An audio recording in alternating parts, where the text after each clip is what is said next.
হঠাৎ করে মানুষ উঁচু জায়গায় চলে গেলে নিচের জায়গার মানুষগুলোকে মানুষ বলে আর মনেই করে না। কষ্ট এমন একটা জিনিস যা শুধু নিজেকেই বহন করতে হয়, এর ভাগীদার কেউ কখনো হতে চায় না। হাসিটা সবার জন্য হতে পারে, কিন্তু চোখের জলটা বিশেষ কোনো একটা মানুষের জন্য হয়ে থাকে। কুকুর পৃথিবীর এমন একটা প্রাণী যে মৃত্যুর আগে পর্যন্ত ভালোবাসা দেয়।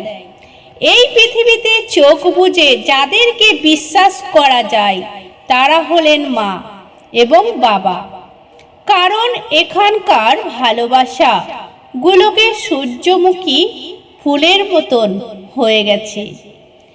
যেদিকে স্বার্থ থাকে সেদিকে সে তার মুখ ঘুরিয়ে নেয়।